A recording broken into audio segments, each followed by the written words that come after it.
Assalamualaikum adik-adik. Ketemu lagi dengan kakak di channel Belajar Bermain Anak. Pada kesempatan kali ini, kakak akan mengajak adik-adik untuk belajar sambil bermain. Nah, ayo coba tebak adik-adik, kita hari ini belajar sambil bermain apa? Oke, benar adik-adik, kita hari ini akan belajar bermain catur. Oke. Pertama-tama kakak akan memperkenalkan tentang buah-buah catur. Kemudian selanjutnya kakak akan mengajarkan cara bermain caturnya, ya. Oke, kita mulai aja supaya jangan panjang videonya. Ikuti terus video kami dari awal sampai akhir supaya adik bisa bermain catur dan bisa bermain bersama kami. Jangan lupa like, subscribe, dan share video ini. Yang pertama, buah pertama ini namanya pion atau disebut dengan anak, ya. Pion anak ini biasanya letaknya di depan daripada perwira catur lainnya. Itu di depan seperti ini, di baris kedua dari akhir. Nah, papan catur terdiri dari 64 petak, di mana petaknya 8 dikali 8 dengan petak hitam dan petak putih. Nah, biji caturnya juga terdiri dari biji hitam dan biji putih. Ini namanya pion. Untuk pion letaknya di sini, dan langkah pion itu langkah maju ke depan. Jadi setiap pion ini jalannya itu maju ke depan. Untuk maju pertama, boleh pion menggunakan 2 petak. Nah, tapi untuk jalan berikutnya, pion hanya berhak jalan 1 petak per sekali jalan. Itulah pion. Dan pion berhak memukul lawannya dengan cara memukul secara seperti ini, ya, secara miring atau ke arah samping. Nah, jadi jalan ke depan, dan untuk memukul boleh ke samping, tidak boleh memukul ke depan seperti ini, ya. Jadi berhak ke samping kiri atau samping kanan. Itu pion. Yang kedua saya kenalkan itu namanya benteng. Lihat bentuknya seperti ini. Benteng ini jalannya boleh lurus ke depan, boleh lurus ke samping, intinya lurus. Itu seperti ini saya contohkan. Kakak contohkan ya. Nah, misalnya bentengnya letaknya di sini, dia boleh lurus ke sini, boleh. Berapa petak pun boleh lurus. Boleh ke sini, boleh ke samping sini, boleh ke sini, boleh ke samping sini, boleh ke samping sini, boleh maju ke depan, boleh mundur lagi, boleh ke samping kiri, boleh maju ke depan, boleh mundur lagi, boleh samping kiri, boleh samping kanan. Nah, itu namanya benteng. Di mana kakak letak benteng? Letak benteng di samping kiri dan samping kanan barisan. Nah, itu namanya benteng. Kemudian untuk perwira selanjutnya itu kakak akan menjelaskan namanya gajah, ya. Gajah bentuknya seperti ini. Di mana letaknya gajah? Letaknya gajah di barisan 1, 2, 3. Sini gajah, ya. Gajah ini jalannya boleh beberapa petak dengan catatan jalannya miring ke kiri ataupun miring ke kanan. Kakak beri contoh seperti demikian. Gajahnya bisa ke samping, ya, bisa ke samping sini, ya, 2 petak.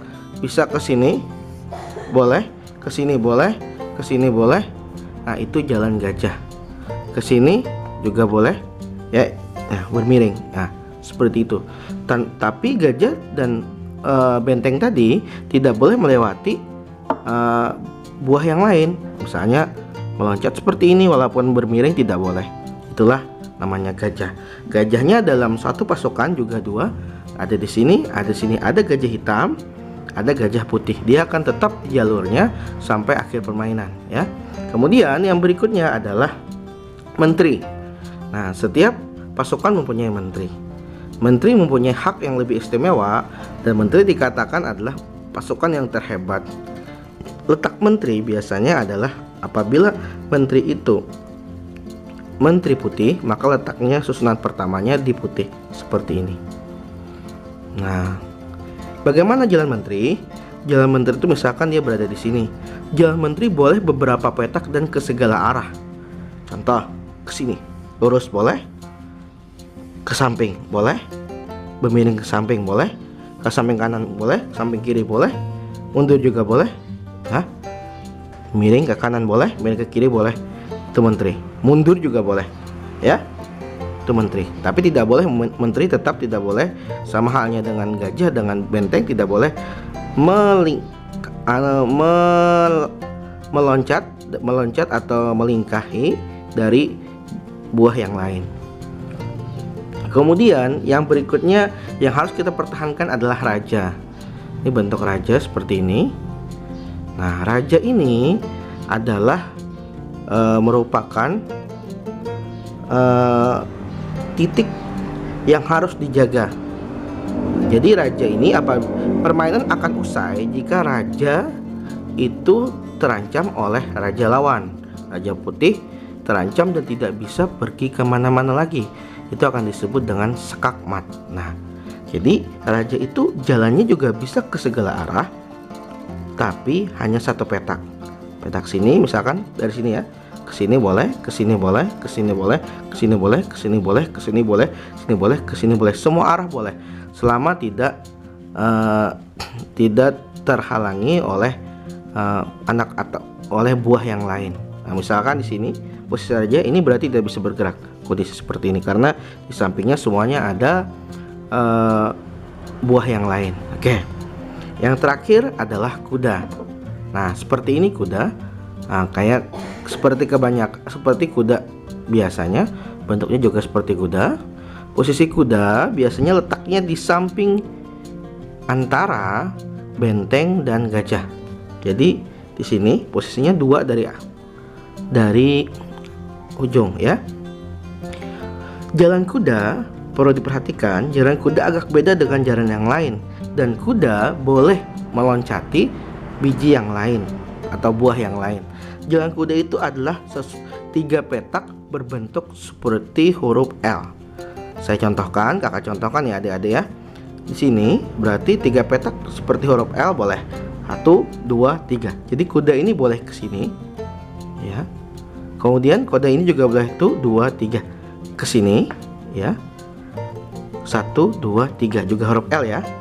Boleh ke sini, boleh ke sini, boleh ke sini, boleh ke sini, boleh ke sini, 3 petak juga. Boleh ke sini. Oke, boleh ke sini. Dari sini tadi, boleh ke sini, boleh ke sini.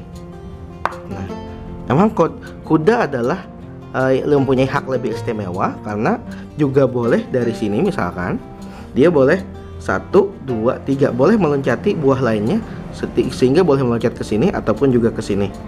Nah, jadi kuda langkahnya 3 petak berbentuk L. Memang agak rumit dipahami untuk kuda. Nah, adapun posisi susunannya seperti ini. Seperti ini. Yang pertama harus ya, anak di depan dulu.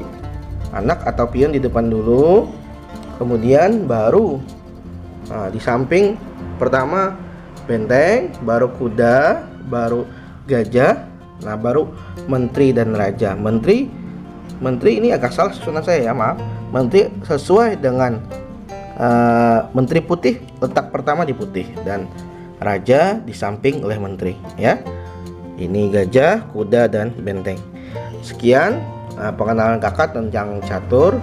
Nanti untuk susunan hitamnya juga sama seperti ini ya. Untuk susunan biji hitamnya juga sama seperti ini di sebelah sini. Sama susunannya, hitam anaknya juga di sini. Nah, ini hitam anak juga di sini, semuanya hitam ya.